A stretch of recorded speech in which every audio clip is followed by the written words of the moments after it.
Pressionadas de um lado pelos governos de alguns países e de outro pela sociedade, a Microsoft, a Google e a Yahoo, três gigantes dos negócios na internet, decidiram criar um código de conduta próprio, sob o pretexto de resistir às pressões de governos e, abre aspas, oferecer proteção à liberdade de expressão e garantir a privacidade dos usuários. Fecha aspas.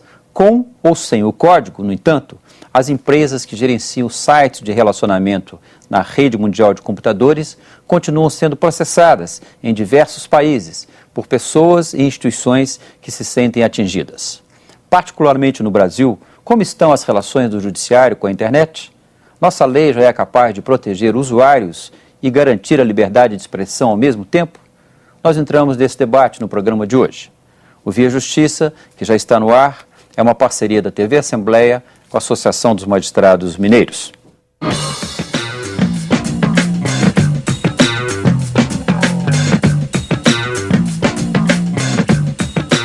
Antes e durante as últimas Olimpíadas, o governo chinês forçou a Google a bloquear o acesso a alguns conteúdos com críticas ao governo.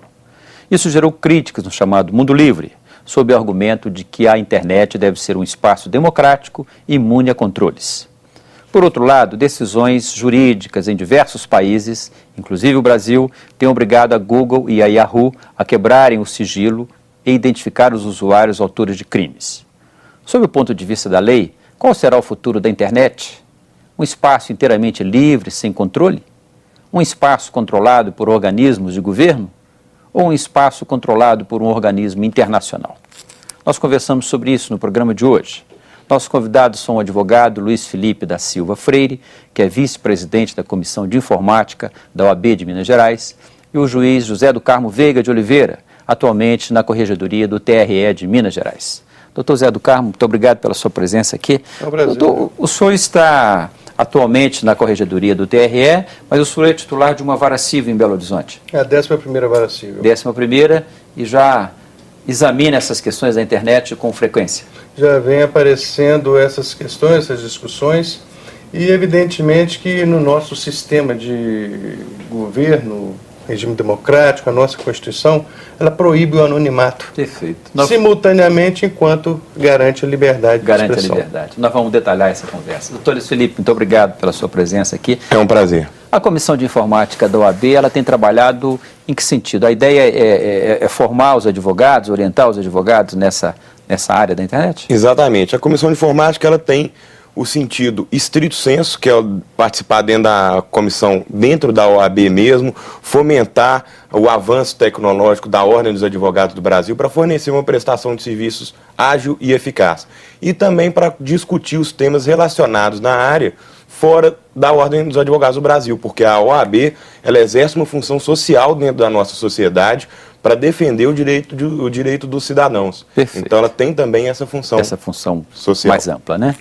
Para abrir o debate, nós ouvimos a promotora Vanessa Fusco, que é da Coordenadoria Estadual de Combate aos Crimes Cibernéticos, que nos falou sobre a posição do Ministério Público a respeito do tema. O Judiciário está preparado para receber e apurar denúncias de crimes na rede? Acompanhe a fala dela. Mas especificamente no que se refere ao combate dos crimes cibernéticos, há uma necessidade de uma capacitação muito direcionada.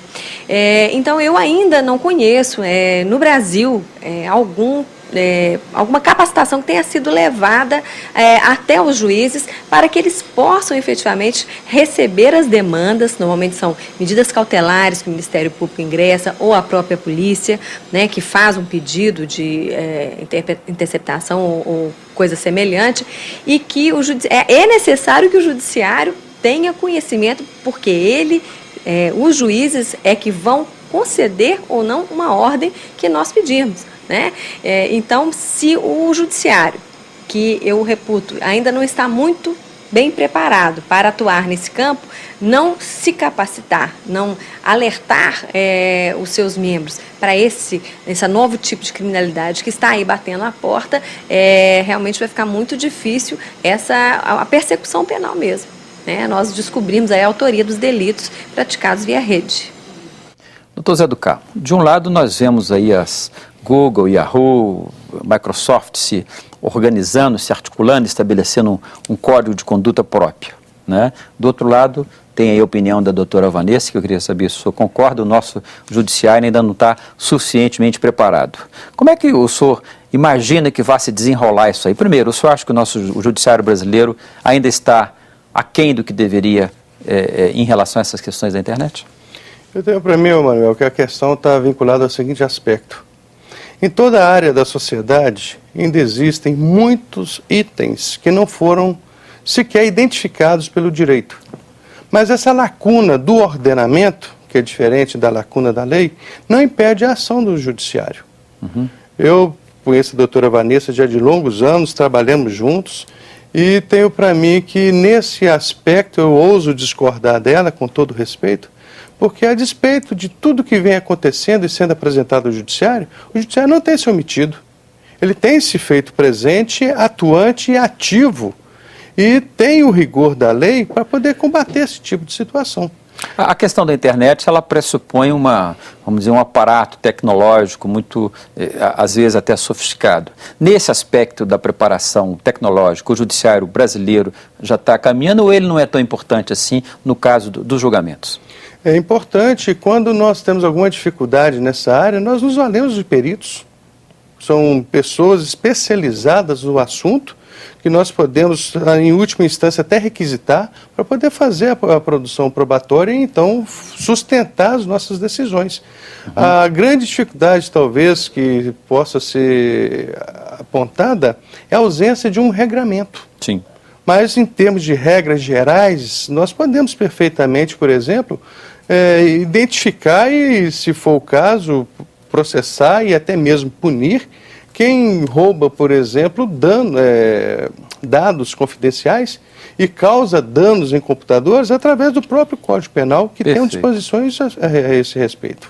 Doutor Luiz Felipe, os advogados são a outra ponta aí, né, dos operadores da justiça. Como é que está a formação, a preparação dos profissionais advogados em relação aos crimes na internet? Bom, a gente vem fazendo muitos cursos, vem tendo muito curso de atualização nessa área toda. O pessoal é muito bem informado. A gente tem visto que os juízes estão muito bem preparados também. Eu tive muito contato também com o desembargador Fernando Botelho, à época que ele era presidente da Comissão de Informática do Tribunal de Justiça. E o judiciário tem lutado a favor para preencher essas lacunas. A jurisprudência, as decisões estão totalmente preparadas para o que vem acontecendo, mas é claro, a lei tem que ser mais bem detalhada, elaborada, tem que ser criadas novas leis, então, com diversos projetos já em andamento, que são necessários para realmente regular essa questão toda.